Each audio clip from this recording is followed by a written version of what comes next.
ሰላም ጤና ይስጥልን የተከበራችሁ ተመልካቾቻችን እንደምንሰነበታችሁ ከአማራ ሚዲያ ኮርፖሬሽን የሰሞነኛ መሰናዷችን ወደ እናንተ ይደርሳል። ዛሬም እንደተለመደው የተለያዩ ርዕሰ ጉዳዮችን መርጠን ወደ እናንተ የምናደርስ ይሆናል። ተስፋውን ታምርና የካስ ማስረሻ የተለያዩ መረጃዎችን አዘጋጅተናል። እስከ ፕሮግራማችን ፍጻሜ አብራችሁን እንድትቆዩ በአክብሮት እንጋብዛችኋለን። ይካስ በዛሬው ሰሞነኛ መሰናዷችን ሁለት ርዕሰ ጉዳዮችን መርጠናል ለተመልካቾቻችን እናደርሳለን። የመጀመሪያው ርዕሰ ጉዳይ የአማራ ክልል የ10 ዓመት የግብርና ትራንስፎርሜሽን ፍኖተ ካርታ እሱ ትውውቅ ተደርጓል ከሰሞኑ እሱን የተመለከተ ርዕሰ ጉዳይ ይሆናል። ሁለተኛው ርዕሰ ጉዳያችን ደግሞ የአሰላ የንፋስ ኃይል ማመንጫ ተመርቋል። በዚህ ጉዳይ ላይ ዛሬ ውይይት የምናደርገው ማለት ነው። በተለይም የታዳሽ ኃይል አማራጮችን በተመለከተም ለተመልካቾች እናደርሳለን። ቀዳሚው ጉዳያችን እንግዲህ ከሰሞኑ የአማራ ክልል የግብርና ሽግግር ፍኖተ ካርታ በይፋ የማስጀመሪያ መርሃ ግብር ተካሂዷል።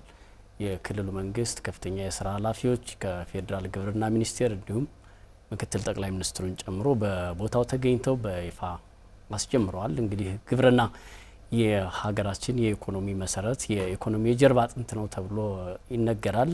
በተለይም ደግሞ ከቅርብ ዓመታት ወዲህ ደግሞ ግብርና ከአምስቱ ብዝሃ ኢኮኖሚ ዘርፎች ውስጥ አንዱ መሰረታዊ የኢኮኖሚ ምሰሶ ተብሎ ራሱን ችሎ እየተከናወነ እየተሰራ ነው የሚገኝና ከዚህ አንጻር እንግዲህ የክልሉ መንግስት የግብርና ሽግግር ፍኖተ ካርታውን በይፋ ለማስጀመር እነዚህ የስራ ኃላፊዎች በሀይቅ ከተማ ከሰሞኑ ውይይት ተደርጎበት ወደ ስራ ተገብቷልና እንግዲህ ይህ 10 ዓመት የግብርና ሽግግር ፍኖተ ካርታ በግብርና ሚኒስቴር በኢትዮጵያ ግብርና ትራንስፎርሜሽን ኢንስቲትዩት እና በክልሉ ግብርና ቢሮ በጋራ የተዘጋጀ እንደሆነ የተገለጸው በተለይም በግብርናው ዘርፍ የሚስተዋሉ ችግሮችን ለመቅረፍ ሁነኛ መፍትሄ ይሆናል ተብሎ ነው የሚገመተው።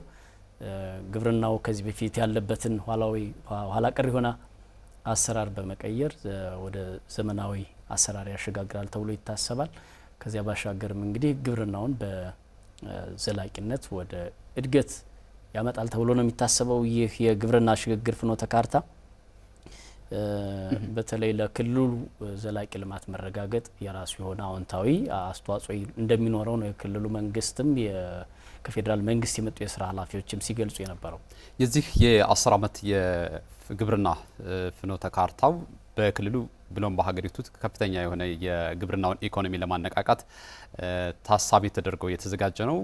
በነገራችን ላይ የዚህ የፍኖተ ካርታ የዜጎችን ሕይወት ለመቀየር ብሎም ደግሞ የምግብ ዋስትናን በክልሉ ብሎም በሀገር ደረጃ ለማረጋገጥ ትልቅ የመነሻ ሀሳብ ነው። በነገራችን ላይ ግብርናው የት ጀምረው የት ሊደርስ ይችላል፣ ያሉ ችግሮችን በምን አይነት መንገድ ሊቀርፍ ይችላል፣ የአርሶ አደሩን ሕይወትስ በምን አይነት መንገድ ሊያሻሽል ወይም ሊቀይር ይችላል የሚለውን አጠቃላይ መርሃ ግብር የያዘ ነው። እንግዲህ የት ተጀምሮ የት ይጠናቀቃል፣ የት አካባቢስ ግብርናው ቢሰራ ለውጥ ሊያመጣ ይችላል በክልሉ የሚለውን በደንብ ማሳየት የሚችል ነው። እንግዲህ በዋናነት ተስፋውን 4 ዋና ምሰሶዎችን ወይም ዋና ጉዳዮችን የያዘ ነው የዚህ ፍኖተ ካርታ።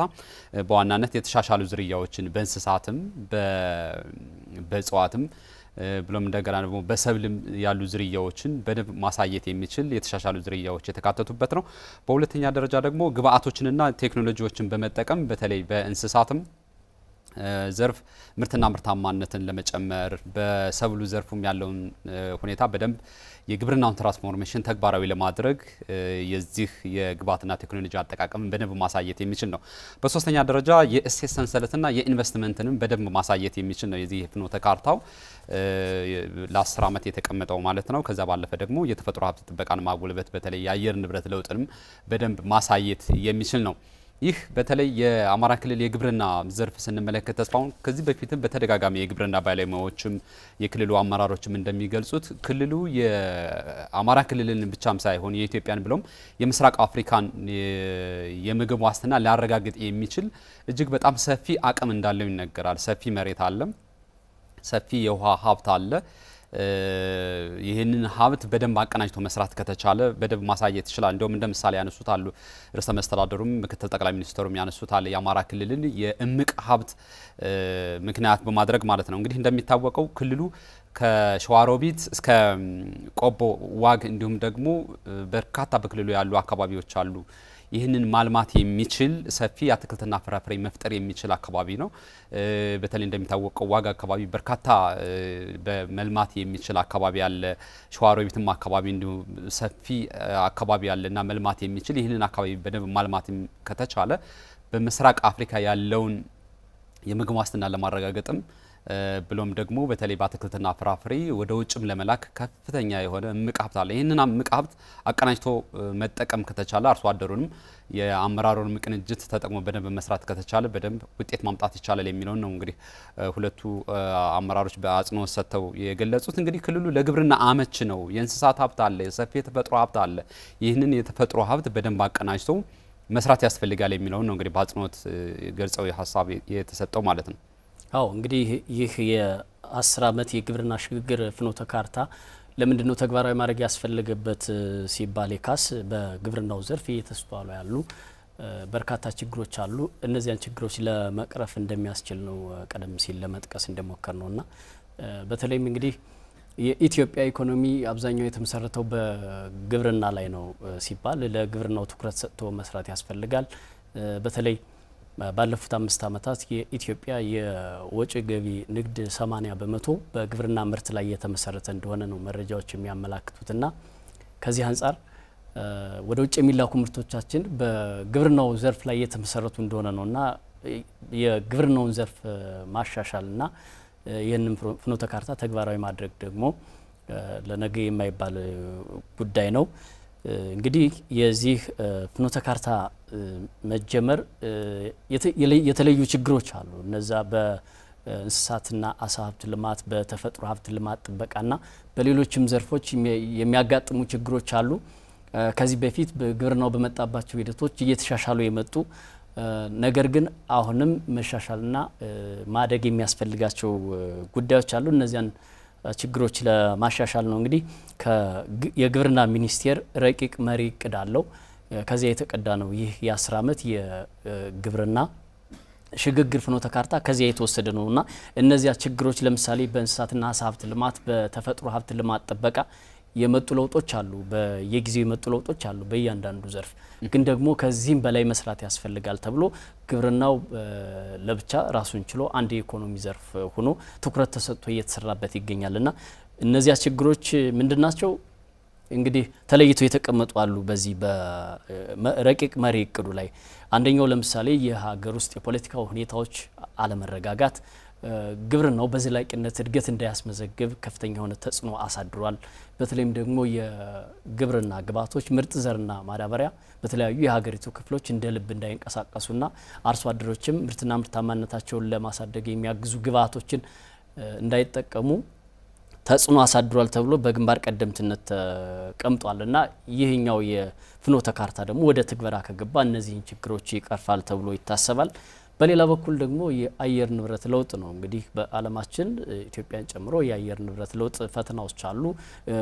በሀገራችንም በተለይ ከዚህ በፊት 2007-2008 ዓ.ም አካባቢ ጀምሮ ኢሊኖና ድርቅ ሀገራችንን እየፈተነ እንደሚገኝ ይታወቃልና ለዚህ ደግሞ የማይበገር ኢኮኖሚ መገንባት ያስፈልጋል። በተለይም ከቅርብ ዓመታት ወዲህ የተጀመረው የአረንጓዴ ልማት ስትራቴጂ ተጠናክሮ መቀጠል አለበት የሚል ኢኒሼቲቭ አለ። በየዓመቱ የሚካሄደውን የአረንጓዴ አሻራ መርሃ ግብር ጨምሮ ለአየር ንብረት ለውጥ የማይበገር ኢኮኖሚ መገንባት ላይ ትኩረት አድርጎ መስራት ያስፈልጋል የሚለው ተለይቶ ተቀምጧልና ይህ እንግዲህ በተፈጥሮ ሀብት ልማት ጥበቃ ስራዎች ተጠናክሮ የሚቀጥል ይሆናል። እንግዲህ በየዓመቱ በሀገሪቱም በአማራ ክልልም የተፈጥሮ ሀብት ልማት ጥበቃ ስራዎች ይካሄዳሉ።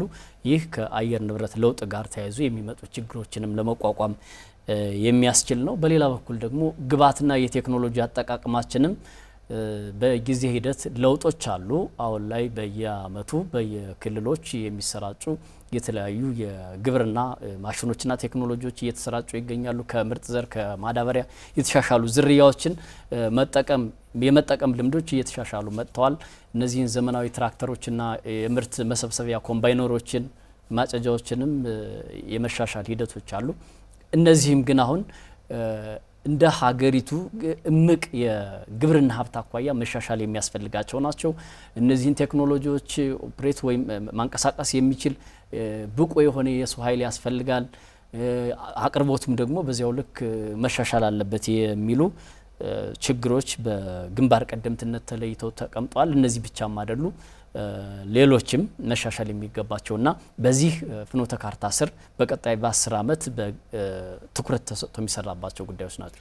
እነዚህ ችግሮች እንግዲህ በደንብ ተለይተዋል። በነገራችን ላይ አንተ የገለጽካቸው ሀሳቦች እንደተጠበቁ ነው። ተስፋውን በተለይ የገበያ ትስስር ለአርሶ አደሮቻችንም ለግብርናውም ትልቅ እንቅፋት ሆኖ የቆየ ተግባር ነውና የግብዓት እጥረት ቀደም ሲል አንተም እንደገለጽከው ለአመታት የነበሩ ችግሮች አሉ። እነዚህ ብቻም አይደሉም። እንግዲህ ግብርናውን የበለጠ እናዘምን ከተባለ ለአመታት ለበርካታ ዘመናት በክፍለ ዘመናት የተቆጠረው ሲወርድ ሲዋረድ የመጣው የግብርና ቴክኖሎጂ አጠቃቀም በተለይ ከበሬና ከማረሻ ቴክኖሎጂ ተላቆ ወደ አዲስ ወደ ሜካናይዝድ ወደ ሆነም የቴክኖሎጂ ግብዓት የግድ መሸጋገር አለበት። እነዚህ ችግሮች ካልተቀረፉ የግብርናውን ክፍለ ኢኮኖሚ በደንብ ማሳደግ ትልቅ አሁንም ፈተና ነው የሚሆነውና እነዚህን ችግሮች በደንብ መቅረፍ ያስፈልጋል። አሁን በቀጣይነት በተለይ የክልሉና የፌዴራል ከፍተኛ አመራሮች የነበረውን የ10 ዓመቱን የፍኖተ ካርታ አጀማመር ምን ይመስል ነበረ፣ የተሰጡ ሀሳቦች ምን ይመስሉ ነበር የሚለውን ሀሳብ ተከታትለን ተስፋውን እንመለሳለን። አብራችሁን ቆየው።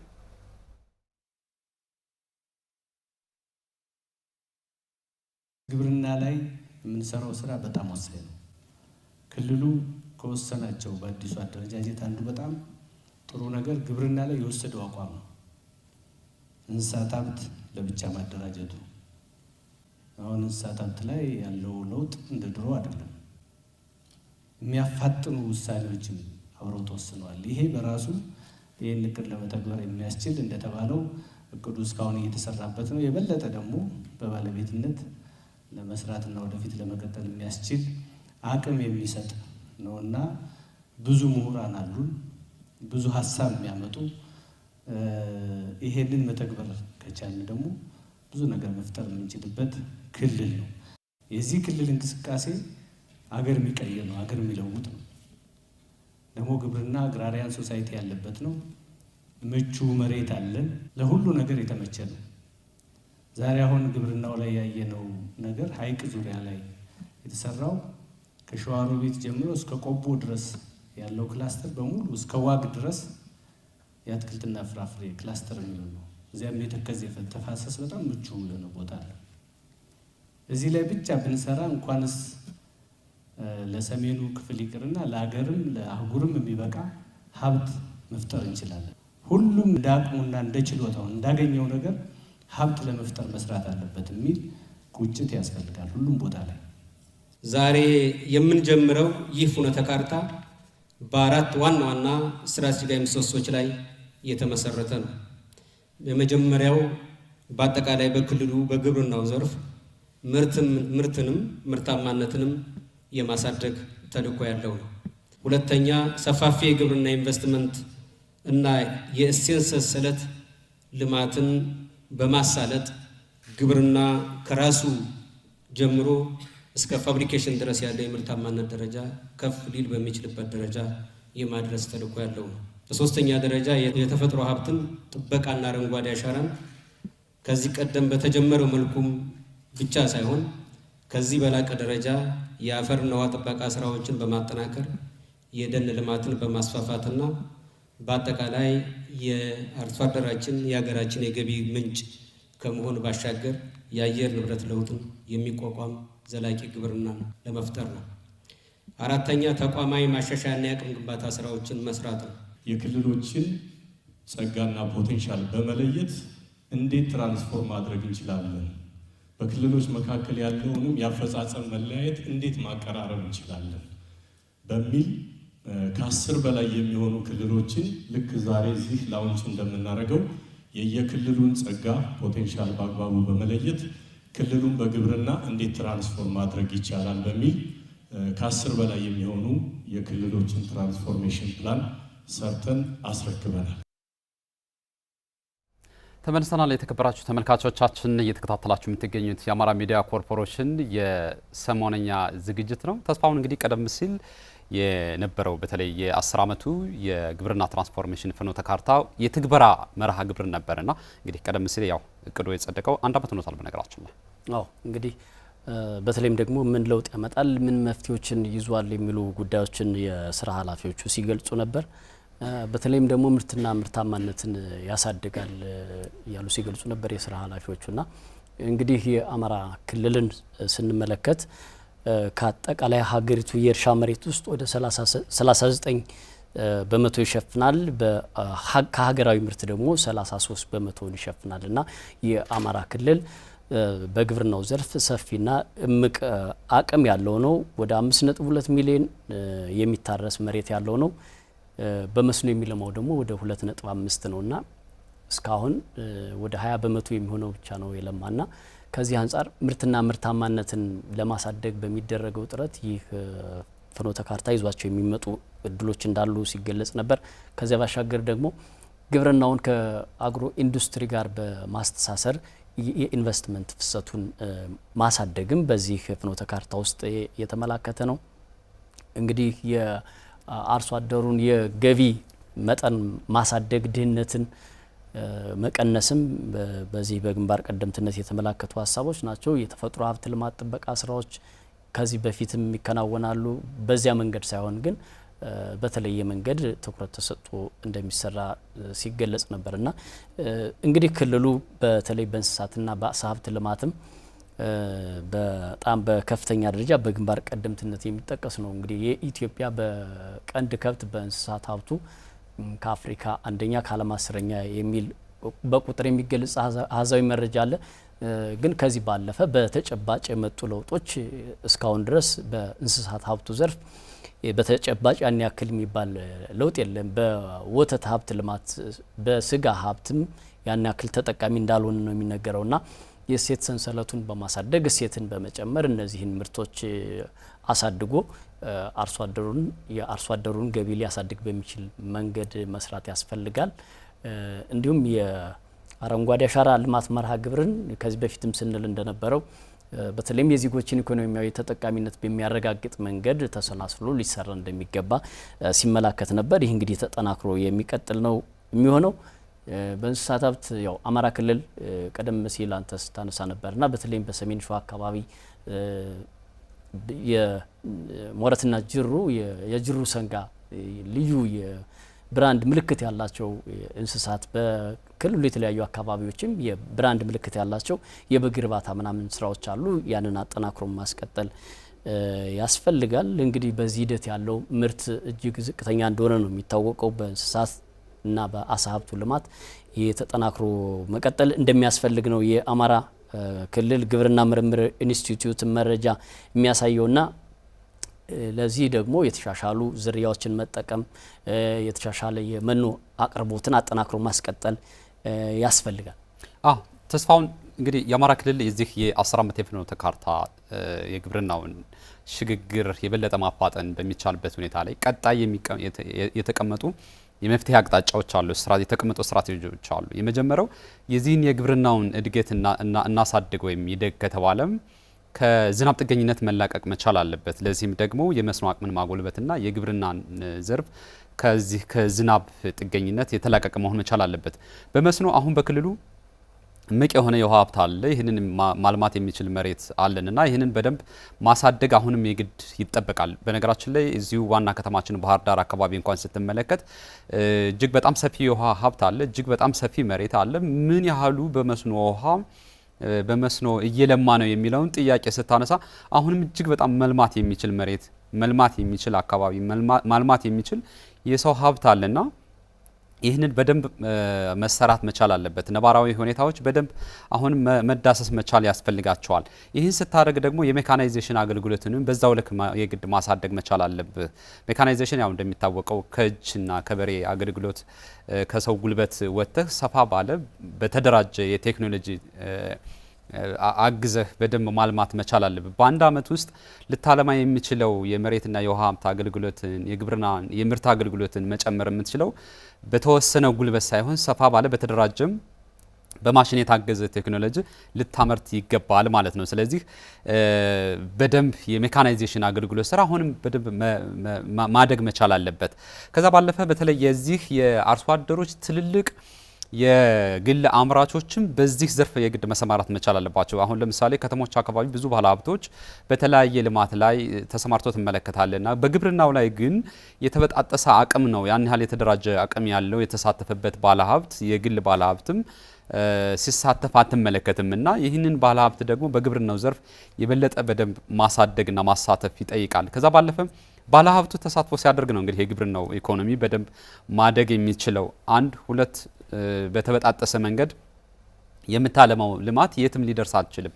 አሁን አመራሩና ህብረተሰቡ በተለይ አርሶ አደሩ በተቀናጀ መልኩ ይህንን ነገር በደንብ ማልማት ይጠይቃል። ወደ አዲስ ሜካናይዝድ ወደ አዲስ አሰራር ወደ አዲስ ትግበራ የግድ መግባት ይጠይቃል ማለት ነው። ከዛ ውጭ ተቋማዊ የማስፈጸም አቅምህን በዛው ልክ ልታሳድግ ይገባል። አሁን በምርምር የታገዘ የግብርና ባለሙያ በምርምር የታገዘ ተቋም በደንብ መረጃዎችን አደራጅቶ የት አካባቢ ክፍተት አለ፣ የት አካባቢ ጥሩ ጎን አለ፣ መቀጠል ያለበት የትኛው ነው፣ መቀጠል የሌለበት ደግሞ የትኛው ነው በደንብ ማሳየት የሚችል የክልሉ ነባራዊ አቅም ጉልበት የሚሆነውን በደንብ መረጃ አደራጅቶ የሚሰጥ የማስፈጸም አቅም ተቋማዊ ኃይልን ልትገነባ ይገባል ማለት ነው። ከዛ ውጭ የግብርና ምርምር እንደሚታወቀው ደካማ የግብርና ምርምር ነው ያለው። ያው እንደሚታወቀው ይሄ በሰፊው ጥናት ያስፈልገዋል። በሰፊ በተለይ አሁን ለምሳሌ ተባይ አካባቢ የሰብልን የሚያጠቃ ምርምሮች አካባቢ ብዙ ጊዜ ይሄ አትክልትና ፍራፍሬን የሚያጠቃ ምርምሮች ብዙ ጊዜ ያደገ ለችግሮች መፍትሄ የሚሰጥ ምርምር ብዙ ጊዜ አትመለከተም እና ያንን መቅረፍ የሚችል ስትራቴጂ የግድ ልታቀርብ ይገባል ማለት ነው። ከዛ ባለፈ የዚህን የሰብል አመራረት የእንስሳት አመራረታችን ከኋላ ቀር አሰራር ከዘልማዳዊ አሰራር አሁንም በደንብ መላቀቅ መቻል አለበት። እውነት የአማራ ክልል ብቻ ሳይሆን የኢትዮጵያ ብቻ ሳይሆን የምስራቅ አፍሪካን የመመገብ የማሳደግ አቅም አለን ካልን ኋላ ቀር አሰራሮችን ይሄ በቢሮክራሲ የታጠረውን የግብርና አሰራሮችን በደንብ ማሳየት የሚችል እቅድም የግድ ያስፈልጋል። አሁን እቅድ ብዙ ጊዜ ሲታቀድ የአሰራርን በደንብ ማሳየት የሚችል መሆን አለበት። ግን የማይሰራ ብዙ ጊዜ የተለጠጠ እቅድ መሆን መቻል የለበትም። አርሶ አደሩ አካባቢ ሊተገበር የሚችል ግብርና ባለሙያው ሊተገብረው የሚችለው የግብርና ሴክተር መስሪያ ቤቱን በደንብ ሊሰራው የሚችለው የተመጠነ ተግባራዊ ሊደረግ የሚችል የግብርና እቅድ አቅርበህ በአግባቡ ልትሰራበት የሚችለውን ስራ በደንብ ማሳየት የግድ ያስፈልጋል ማለት ነው። ስለዚህ በሁሉም ስነ ምህዳር በተለይም በቆላውም በደጋውም በወይና ደጋውም በሁሉም አካባቢ ሊሰራ የሚችለውን ስራ በደንብ በቅድ ላይ የተመሰረተ አሰራርን ተግባራዊ ሊያደርግ የሚችል ሁሉንም የሚያሳትፍ ስራ የግብርና ስራ ልትመሰርት ልትአስፋፋ ልትተገብር ይገባል ማለት ነው። ይህንን የምርትና ምርታማነትን እድገት የበለጠ እናምጣ እናዘምነው እናሳድገው ከተባለ ማለት ነው። ተስፋው ያው ልክ ነው። ይካስ እንግዲህ በተለይም የክልሉን እምቅ ሀብት ቀደም ሲልም የክልሉ የስራ ኃላፊዎች ሲገልጹ ነበርና ይህንን እምቅ ሀብት ደግሞ ተጨባጭ ወደ ሆነ ለውጥ ሊያመጣ በሚችል መንገድ ግብርናውን ወደ ስራ አስገብቶ መስራት ያስፈልጋል። ያ ሲባል አንተም እንደገለጽከው እነዚህ መሪ እቅዶች በተለይም የረጅም ዓመት ፍኖተ ካርታዎች ሲመጡ የአካባቢውን ተጨባጭ ሁኔታ የአካባቢውን ጸጋ መሰረት አድርገው በተጨባጭ ለውጥ ሊያመጣ በሚችል መንገድ ተግባራዊ ሊደረጉ የሚችሉ መሆን አለባቸው። ያ ደግሞ እንግዲህ የአማራ ክልል ከአየር ንብረት ጀምሮ ሁሉም የአየር ንብረት የሚገኝበት ክልል ነው። በሁሉም ዘርፍ ደግሞ ግብርናው አመች የሆነበት ክልል ነውና በዚህ ሂደት ይህንን እምቅ ሀብት አሟጦና አቀናጅቶ መምራት ያስፈልጋል። ለዛ ደግሞ የግብርና ባለሙያዎች ከዚያም አርሶ አደሩ እንዲሁም ሌሎች የሚመለከታቸው አካላት ደግሞ ተቀናጅተው መስራት ያስፈልጋል። በተለይም የግብርና ኤክስቴንሽን ለግብርና ባለሙያዎችና ለአርሶ አደሩም እውቀትና ክህሎታቸው እንዲያድግ በየጊዜው ስልጠናዎችና ሌሎችም የግንዛቤ ማስጨበጫ ስራዎችን መስራት ያስፈልጋል። እንደዚህ አይነት የረጅም ጊዜ ፍኖተ ካርታዎች መሬት እንዲነኩና በተጨባጭ ተግባራዊ ሆነው አርሶ አደሩንም የክልሉን ሕዝብም በማሳደግ በኩል የራሳቸውን አዎንታዊ ሚና እንዲጫወቱ እነዚህ ስራዎች ተግባራዊ መደረግ ይኖርባቸዋል። ይካስ እንግዲህ ካለን ሰዓት አኳያ ወደ ቀጣዩ ወደ ሁለተኛው ርዕሰ ጉዳያችን እንሸጋገራለን። ካፍታ ቆይታ በኋላ ተመልሰን የምንገናኝ ይሆናል። ተመልካቾቻችን አብራችሁን ቆዩ።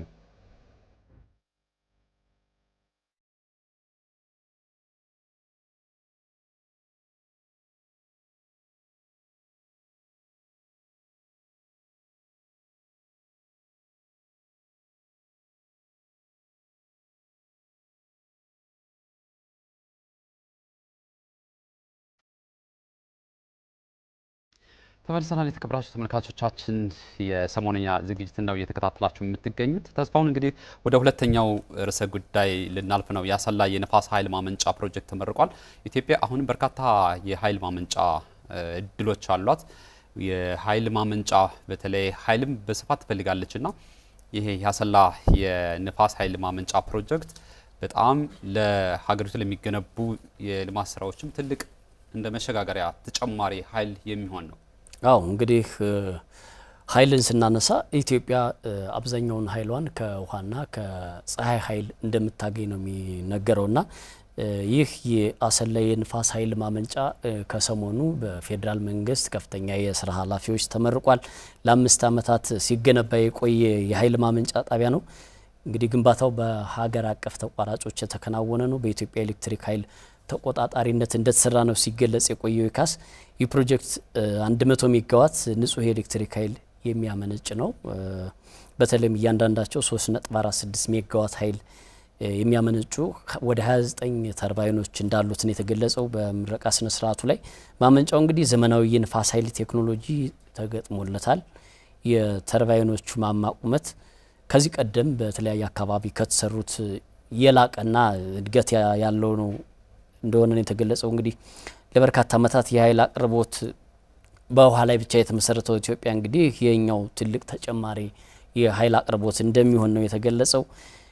ኢትዮጵያ እንግዲህ በአረንጓዴ አሻራ መርሃ ግብር ታላቁ የኢትዮጵያ ህዳሴ ግድብን ጨምሮ ለወንዞቿን ለኃይል ማመንጫነት እየተጠቀመች ነው የሚገኘው። አሁን ደግሞ የንፋስ የኃይል ማመንጫን እንደ ሌላ ተጨማሪ እድል አድርጋ የተለያዩ የኃይል ማመንጫዎችን በሀገሪቱ የተለያዩ አካባቢዎች እየገነባች ትገኛለች። ሀገሪቱ ከያዘችው እንግዲህ የአረንጓዴ ልማት ስትራቴጂ አንጻር በተለይም ደግሞ የአየር ንብረት ለውጥን ለመቋቋም የሚያስችሉ አማራጭ ኃይሎችን እየተጠቀመች ነው የምትገኘው የንፋስ ኃይልን ጨምሮ። በነገራችን ላይ የዚህ የአሰላ የንፋስ ኃይል ማመንጫ 5ኛው የንፋስ ኃይል ማመንጫ ነው። እንግዲህ አጠቃላይ ወደ 504 ሜጋዋት ኃይል ይደርሳል ማለት ነው በሀገሪቱ።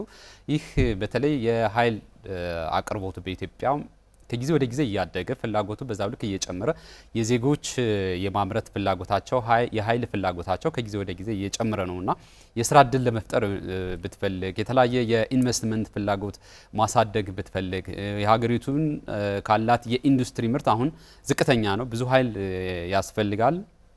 ብዙ ኢንዱስትሪዎች ያስፈልጋሉ። እነዚህን ኢንዱስትሪዎች ለማሳደግ ለማስፋፋት የሀገሪቱን ኢኮኖሚ ትልቅ ወደ ተሻለ ደረጃ ማሸጋገር ከፈለክ ደግሞ ኃይል ያስፈልጋልና በዚህ የኢትዮጵያ የኃይል ፍላጎት ከጊዜ ወደ ጊዜ እያደገ መጥቷል። በነገራችን ላይ የዚህ የኢትዮጵያ መንግስት አሁን በኃይል አቅርቦት በተለይ በኃይል ማመንጫ ግድቦችን የመስራት በተለይ በንፋስ ኃይል የሚሰሩ ኃይሎችን እንዲሁም ከፀሐይ ኃይል የሚገኝ የኃይል ፍላጎትን ለማሟላት የሚደረገው ጥረት ሀገሪቱ ምን ያህል ለልማት ያላትን ፍላጎት ለእድገት ያላትን ፍላጎት የሚያሳይ እንደሆነ የተለያዩ ጥናቶችም ያሳያሉ።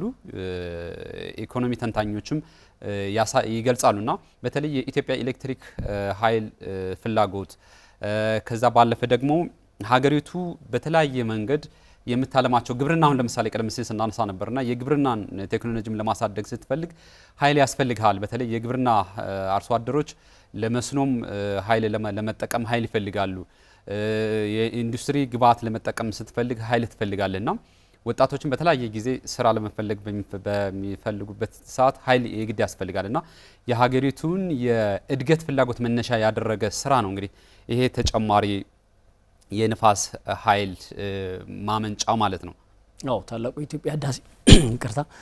የኢትዮጵያ ህዳሴ ግድብን ጨምሮ እንግዲህ በተለያዩ አካባቢዎች የውሃ ኃይልን ለኃይል ማመንጫነት እየተጠቀመች ነው የምትገኘው። የካስ ቀደም ሲል እንዳልነው እንግዲህ እነዚህ አማራጭ የኃይል አቅርቦትን መጠቀም የአየር ብክለትን ከመከላከል አንጻር በጣም ከፍተኛ የሆነ አስተዋጽኦ ነው ያለው። በተለይም የአየር ንብረት ለውጥ ጉባኤ በየዓመቱ በተለያዩ ሀገራት ይካሄዳል። ሀገራትም እንደዚህ አይነት የኃይል አማራጮችን መጠቀም እንዳለባቸው የዓለም መሪዎች ምሁራንና የተለያዩ ተንታኞች ሲገልጹ ነው የሚገኘው። ይህ ዘርፈ ብዙ ጠቀሜታ ነው ያለው። እንግዲህ በተለይም እንደዚህ አይነት ንጹህ የሆነ የተፈጥሮ ጸጋን ለኃይል አቅርቦት መጠቀም አንድ የአካባቢ ብክለትን የተፈጥሮ ስነ ምህዳር ሚዛንን በመጠበቅ በኩል ከፍተኛ አስተዋጽኦ ነው የሚኖረውና በተለይም በገጠሩ ማህበረሰብ ዘንድ ኢትዮጵያ ከዚህ ከንፋስ ኃይል ባለፈ የፀሐይ ኃይልን በመጠቀም የገጠሩን ማህበረሰብ የኤሌክትሪክ ኃይል ተደራሽነት ለማስፋት ጥረት እየተደረገ ነው የሚገኘው። ከዋና መስመር አካባቢ የራቁ አካባቢዎችን የግሪድ ኤሌክትሪክ ኃይል መስመር በመዘርጋት የገጠሩ ማህበረሰብ የኤሌክትሪክ ኃይል የሚያገኝበትን መንገድ እያመቻቸች ነው የምትገኘው። በጣም መልካም ምድራቸው በኤሌክትሪክ ኃይል ለመዘርጋት የሚያስችሉ አካባቢዎች በእንደነዚህ አይነት የፀሐይ ኃይል እና የነፋስ ኃይልን በመጠቀም የኃይል አቅርቦታቸውን ተደራሽ ማድረግ ተጠቃሚ ማድረግ ያስፈልጋልና እንደዚህ አይነት ተሞክሮች በኢትዮጵያም ብቻ ሳይሆን ዓለም አቀፉ ማህበረሰብም የሚደግፋቸውና አሁን ላይ በተለይ ያጋጠመ ካለው የነዳጅ እጥረት አንጻር ለዓለማችን እንደዚህ አይነት አማራጮች በተሞክሮነት የሚወሰዱ ናቸው።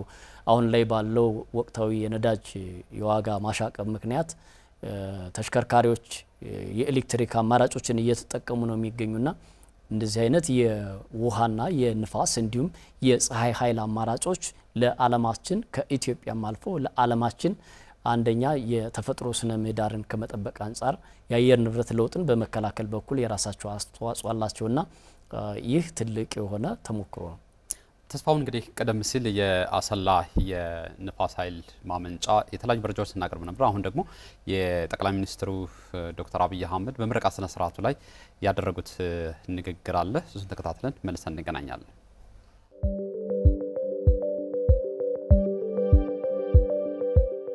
ባለፉት 5-6 ዓመታት አራተኛ ፕሮጀክት ስናስመረቅ ነው። በሃይድሮ ህዳሴን እና ገናሌ ዳዋን አስመርቀናል። በንፋስ አይሻንና ዛሬ የአሰላን ንፋስ አስመርቀናል። መጀመር ብቻ ሳይሆን መጨረስ የተለማመድንበት፣ መክሰር ብቻ ሳይሆን ማትረፍ የተለማመድንበት ስራ ነው።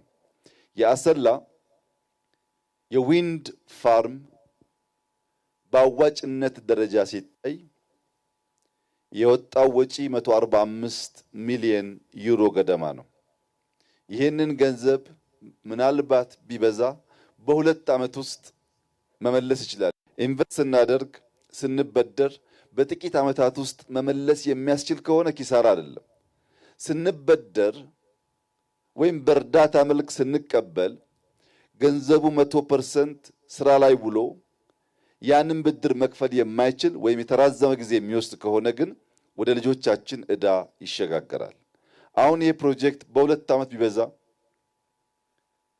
ሙሉ ወጪውን ሸፍኖ ከሁለት ዓመት በኋላ ትርፋማ ፕሮጀክት ስለሚሆን ልጆቻችን ትርፍ ሀብት የሚያገኙ እንጂ ዕዳ የሚረከቡ አይሆንም። ተጨማሪ የአግሮ ፕሮሰሲንግ ኢንዱስትሪው በቅርብ ርቀት የሚገኝ ስለሆነ የእርሻ ውጤቶች ተመርተው እንዳሉ የሚሸጡ ሳይሆኑ ወደ ኢንዱስትሪ ገብተው ፕሮሰስድ ተደርገው ከፕሮሰስ በኋላ የሚመጣውን ቫልዩ አዲሽን ተከትሎ የተሻለ ገቢ እንዲያስገቡ ስለሚያስችል ኢንዱስትሪውን ማስፋት፣ መንገድ ማስፋት፣ ኢነርጂ ማስፋት፣ ግብርናን በማሽነሪ ማዘመን አርሶ አደሮች ባጠረ ጊዜ ከድህነት እንዲላቀቁ ያደርጋል።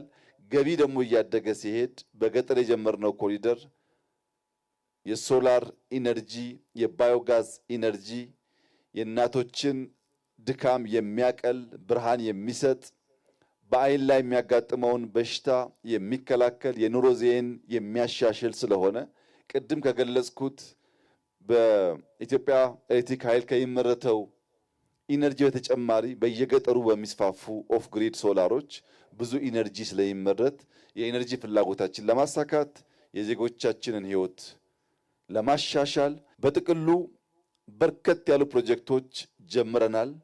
ሁሉም ስራዎቻችን ከሞላ ጎደል እያለቁ ይገኛሉ።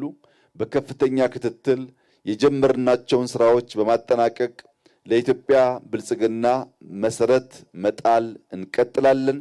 የኢትዮጵያን ብልጽግና ስራ ሳንጨርስ ያያችሁ፣ ያመናችሁ፣ የተባበራችሁ፣ አብራችሁን የቆማችሁ እንኳን ደስ ያላችሁ። ሰርተን ጨርሰን ማየት ስለቻላችሁ የተከበራችሁ ተመልካቾቻችን የሰሞነኛ ዝግጅታችን ወደ እናንተ መድረሱን እንደቀጠለ ነው። ካስ እንግዲህ ቀደም ሲል ጠቅላይ ሚኒስትሩ ሲያቀርቡት እንደነበረው በተለይም የኢትዮጵያን የአማራጭ ኃይል በማሳደግ በኩል ሀገሪቱ እያከናወነች ያለችውን ተግባር ነው ሲገልጹ የነበረው። እንግዲህ በተለይም የአማራጭ የኤሌክትሪክ አቅርቦት በሌለባቸው የገጠሩ አካባቢዎች ከጨለማ ወደ ብርሃን የኃይል ተጠቃሚ ለማድረግ ለኢንዱስትሪዎችም ግብዓት ሊውል የሚችል ነው። እንደዚህ አይነት የአሰላ የንፋስ ኃይል ማመንጫን የመሳሰሉ አማራጮችን መጠቀም እንደሚያስፈልግ ሲገልጹ ነበር። በተለይም ባዮጋዝ እና ግብርና ላይም እንዲሁ በትኩረት መስራት እንደሚገባ ሲያነሱ ነበር። በተለይ ኢትዮጵያ በአረንጓዴ አሻራ በተለይ በንጹህ ኢነርጂ ፖሊሲዎቿ አንዱ ማሳያ ተደርጎ ነው የሚወሰደው የዚህ የአሰላ የንፋስ ኃይል ማመንጫ ተስፋውን። ከዚህ ባለፈ እንግዲህ ሀገራችን ኢትዮጵያ የምስራቅ አፍሪካ የኃይል ማዕከል የመሆን እድሏን እጅግ በጣም የሚያሰፋ እንደሚታወቀው በምስራቅ አፍሪካ ውስጥ ካሉ ሀገሮች የኃይል አቅርቦት በማመንጨት በኩል እንደ ኢትዮጵያ የታደለ ሀገር አለ ማለት ትንሽ ማጋነን አይሆንም እና ሰፊ ኃይል አቅም መኖሯን የሚያሳይ ነው። እንግዲህ ከዚህ ጋር ተያይዞ ዘርፉ ለኢትዮጵያ ሰፊ ግልጋሎት ሰፊ አቅም የሚፈጥር ነው። አንደኛው የኃይል ዋስትና እንዲሰጥ ትልቅ አስተዋጽኦ ያደርጋል። የዚህ ንፋስ ኃይል ማመንጫ በተለይ በክረምት የውሃ አለ የኃይል ማመንጫ በስፋት የኃይል መቆራረጥ የመኖር እድሉ በጣም ዝቅተኛ ነው። ነገር ግን በበጋ ወቅት የዚህ ንፋስ ኃይል ማመንጫ መኖሩ ከፍተኛ አማራጭ የሚፈጥር ነው ማለት ነው። ስለዚህ የኃይል መቆራረጥ እንዳይኖር ትልቅ እገዛ የሚያደርግ ነው። ከዛ ባለፈ በተለይ የኢንዱስትሪ መጠንም በዛው ልክ እድገት እንዲያስመዘግብ ትልቅ አስተዋጽኦ ያደርጋል። በተለይ አስተማማኝ የኃይል አቅርቦት በመፍጠር ኢንዱስትሪዎች ስራቸውን እንዳያቆም በተለያየ የኃይል እጥረት እንዳይከሰት ሰፊ አገልግሎት እንዲያገኙ እድል የሚፈጥር ነው። ከዛ ባለፈ የውጭ ምንዛሬ ግኝትንም በዛው ልክ የሚያሳድግ ተግባር ነው። የዚህ በተለይ ለጎረቤት ሀገራት የሚላከው የኃይል መጠን በሀገር ውስጥ ያለው የምትጠቀምበት የኃይል መጠንም የበለጠ ሚዛኑን እንዲጠብቅ ለማድረግ የዚህ የንፋስ ኃይል ማመንጫ ትልቅ አቅም የሚፈጥር ነው። ከዛ ባለፈ በተለይ አረንጓዴ ልማት ላይም ሰፊ ስራዎችን ለመስራት ምንም አይነት የካርቦን ልቀት የሌለው ንጹህ በመሆኑ ኢትዮጵያ በዚህ ጉዳይ ላይ በተለይ የምታደርገውን ኃይል የምታደርገውን ግስጋሴ እስከ 1.3 ሚሊዮን ሜጋዋት የንፋስ ኃይል ማመንጨት አቅም እንዳላት የኢትዮጵያ ጥናቶች ያሳያሉና ይህንን በደንብ ማሳየት የሚችል በደንብ ማሳደግ የሚቻል አሁን ምድሉ እንዳለ ነው። እንግዲህ ተስፋውን ካለን ሰዓት አንጻር በዚህ ልናጠናቀቅ ነው። የዛሬው የሰሞነኛ ዝግጅት ፕሮግራሙን አዘጋጅተን ያቀርብንላችሁ ይካስ ማስረሻና ተስፋውን ታምር ከሌላው የስቱዲዮ ባለሙያዎች ጋር አብረን ቆይታ አድርገናል። ስለተከታተላችሁን ምስጋናችን ከፍ ያለ ነው። ሳምንት በሌላ ርዕሰ ጉዳይ እንጠብቃችኋለን። መልካም ጊዜ።